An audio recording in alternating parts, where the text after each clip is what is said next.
Bonjour à tous et bienvenue dans cette nouvelle vidéo. Je suis ravie de vous retrouver aujourd'hui afin de pouvoir explorer les différentes possibilités qui s'offrent à nous pour pouvoir faire des économies au niveau de la cuisine. Donc nous allons voir 18 points, 18 astuces que je pratique actuellement et qui me permettent de faire donc des économies au quotidien dans la cuisine.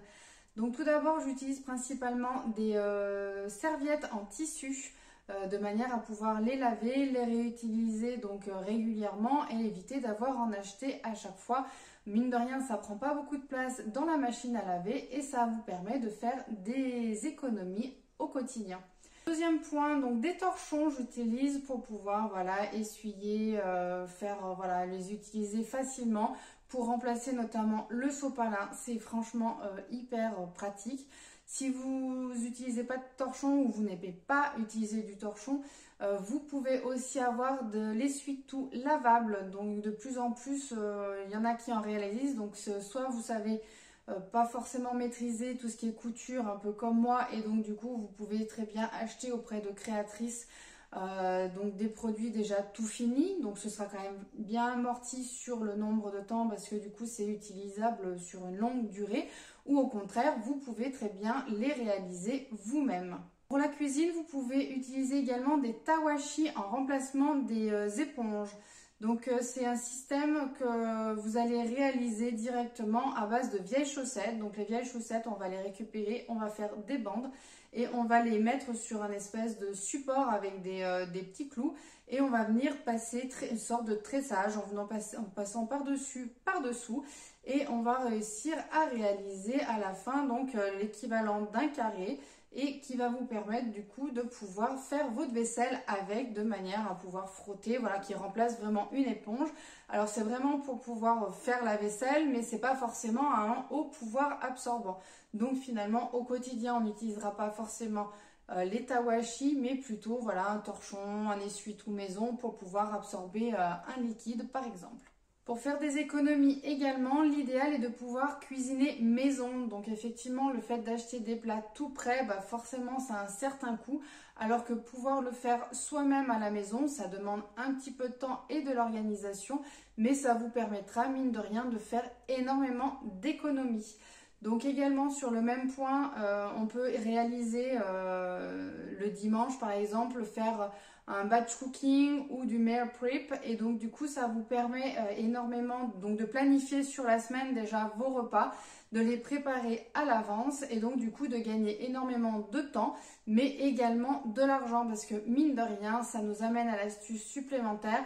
Le fait de procéder ainsi, ça vous permettra notamment quand vous avez besoin d'utiliser le four, et du coup vous allez enchaîner les différentes préparations et donc du coup le four il est chaud, vous enfournez pour la préparation d'après. Il n'y a pas de perte de temps et donc de perte de temps de chauffage, et donc forcément vous gagnez en énergie utilisée puisque le four il est déjà chaud, donc du coup autant en profiter. Vous pouvez faire de même si vous utilisez vos plaques de cuisson, elles sont déjà chaudes, et hop on enchaîne les cuissons de manière à pouvoir éviter de gagner en déperdition de chaleur. Je réalise également mes produits d'entretien maison. Donc mine de rien, j'économise pas mal de ce côté-ci. Au lieu d'acheter des produits tout faits, donc prêts à l'usage, je vais les réaliser. Donc ça prend pas énormément de temps. Le plus souvent en 3-4 minutes, c'est fait. C'est réalisé et du coup, ça vous permet de faire quand même pas mal d'économies. Donc il y a juste à prendre les matières premières. Et finalement, ces matières premières, vous pouvez vous en servir pendant X temps. Parce que du coup ça dure énormément dans le temps et vous n'avez pas besoin de racheter aussi souvent que si vous achetiez de la lessive, produits pour le sol ou autre. On a vraiment des utilisations multi-usages par rapport à tout ça. Donc finalement sur le long terme on fait des économies. J'utilise également des contenants réutilisables, donc soit en plastique, donc la majorité des ustensiles que j'ai sont en plastique, donc du coup je ne les renouvelle pas forcément. Vous pouvez également en utiliser en verre. Alors ceux-ci sont plus lourds, mais du coup ils sont quand même à la base beaucoup mieux pour la planète, parce que du coup c'est pas du plastique, ça reste du verre. Avec le système de fermeture dessus, ça vous permet de passer facilement du coup du four, y mettre au micro-ondes, au four micro-ondes, de passer donc au frigo. Voilà, on peut facilement du coup les passer de l'un à l'autre. Bien entendu, tout ce qui est en plastique, faut bien vérifier que ça passe au four micro-ondes. De manière, voilà, alors dans le four classique non, mais c'est le four micro-ondes où on peut mettre certains ustensiles, donc bien vérifier que ce soit compatible avec le four. Et donc du coup les contenants réutilisables, c'est quand même hyper pratique. Vous pouvez récupérer et l'emmener également au travail pour faire voilà votre repas du midi, et du coup vous y gagnez énormément en temps, en argent, voilà, et c'est quand même vachement pratique. Quand je n'ai pas de couvercle pour mes préparations ou autres, ce que j'utilise également c'est des charlottes en tissu. Donc à un moment donné, on avait pas mal aussi tout ce qui était charlotte en plastique qu'on pouvait relaver en repassant, voilà, soit en lavant à la main directement dans l'évier, ou au contraire en mettant directement dans le lave-vaisselle. Et maintenant du coup j'ai opté plutôt pour tout ce qui est charlotte en tissu. Donc soit pareil, vous pouvez les acheter directement auprès d'une créatrice toutes faites, ou vous pouvez également les faire vous-même. Donc vous avez pas mal de tutos sur internet, vous pouvez regarder. Ce n'est pas très compliqué à réaliser tout ça. Bien entendu, je vous en ai déjà parlé. Autre technique également, quand on fait cuire, chauffer par exemple de l'eau, quand on fait une préparation, bien penser à mettre un couvercle dessus. Ça vous permet de gagner quand même du temps pour pouvoir... l'eau, elle va forcément chauffer beaucoup plus rapidement parce qu'il y a moins de déperdition de chaleur sur le dessus. Également, vous pouvez couper par exemple, si vous avez une plaque de cuisson, en fin de cuisson, vous pouvez déjà arrêter le gaz ou la plaque parce que du coup, ça va garder la chaleur, ça va diffuser la chaleur encore pendant un certain temps. Donc, vous pouvez gagner justement un petit peu de temps par rapport à ça en coupant un petit peu plus tôt. Vous gagnez 1-2 minutes de temps de chauffe en fonction de votre plaque. Voilà, faut tester et vous verrez du coup ce qui correspond le mieux à votre usage. Selon si on a une plaque de cuisson, si électrique, si c'est une plaque de cuisson au gaz, si c'est vitrocéramique. Après voilà, il faut voir exactement en fonction du matériel dont vous disposez, ce qui est pratique ou pas. Au début vous allez faire des tests et après à force vous allez apprivoiser le matériel dont vous disposez et donc forcément vous ferez des économies. Il faut également, tout ce qui reste, apprendre à les utiliser, à les remettre en circulation dans un plat, de manière à les accommoder en fonction de vos goûts. Alors si vous n'avez pas d'idée, il ne faut pas hésiter à regarder sur internet. Et puis il y a des moments, voilà, il faut faire aussi au feeling pour essayer d'avoir des idées, savoir ce qu'on peut faire, demander, poser la question. Et donc du coup, nos restes, il ne faut pas forcément les jeter à chaque fois à la fin du repas, mais vous pouvez facilement les réutiliser. Alors même si c'est pas grand chose, des fois, voilà, un restant de semoule, un restant de légumes, vous pouvez facilement le remettre dans une quiche par exemple, une préparation, une quiche ou faire une poêlée de légumes, donc mélanger avec des pâtes, avec d'autres choses, et ça vous permet de réutiliser vos restes, de diversifier et donc pas forcément reprendre à chaque fois des nouveaux produits frais ou autres, et ça vous permet de passer vos restes, de faire des économies. Il y a des jours même, des fois moi ça m'arrive, forcément je ne peux pas faire réintégrer, ou du coup par exemple il me reste 3 repas différents, ou je n'hésite pas à me prévoir un jour un menu par exemple un soir, le samedi soir ou le dimanche soir, on mange les restes. Donc du coup je mets tout sur la table, je fais cuire, chauffer ou autre, et donc du coup ça nous permet de chacun va manger ce qu'il a envie. Des fois on partage en deux, ça nous fait plein de petites parts différentes en fonction du goût, des goûts et des couleurs de chacun. Il y en a un qui va me dire non j'aime pas trop ça, c'est pas grave, tu manges pas ça, moi je vais y manger, par contre tu manges autre chose.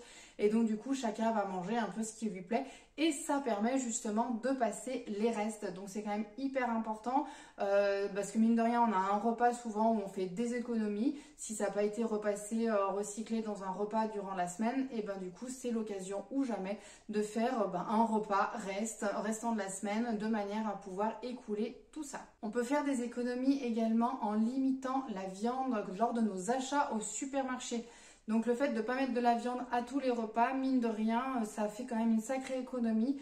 Donc prévoir peut-être par exemple soit un repas par jour avec de la viande, soit un repas sur deux en fonction de vos habitudes alimentaires, en fonction de vos moyens également, vos ressources, de manière à pouvoir justement limiter. Alors bien faire attention d'avoir un minimum d'apport en protéines en remplaçant celle-ci, la viande du coup, par autre chose qui est assez protéinée. Donc après, il faut bien regarder les apports qu'on peut avoir en fonction des différents éléments que vous avez à disposition chez vous.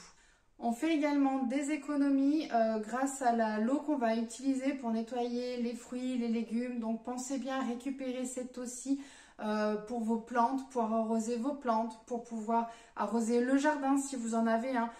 Donc mine de rien, on s'en rend pas forcément compte, mais ça fait quand même pas mal de volume si vous consommez régulièrement des fruits et légumes. Et mine de rien, ça fait quand même une sacrée économie donc à la fin de l'année quand on a tout cumulé, tout ça. Si jamais vous n'avez pas de plantes, vous n'avez pas de jardin ou que vous avez plus d'eau que prévu, vous pouvez aussi prévoir de le réinjecter au niveau des toilettes, par exemple pour remplir la cuve des toilettes, au niveau de la chasse d'eau, ou directement le verser dans les toilettes pour éliminer du coup la commission que vous venez de faire. Tout ce qui est déchets au niveau de la cuisine, donc ça va être tout ce qui va être épluchure, tout ce qui va être fan, voilà, vous pouvez prévoir de les recycler. Donc soit vous pouvez les recycler avec le compost, mais également tout ce qui va être fan de carottes, de radis par exemple, vous pouvez également les recycler pour faire des repas en faisant des soupes. Vous pouvez faire du pesto.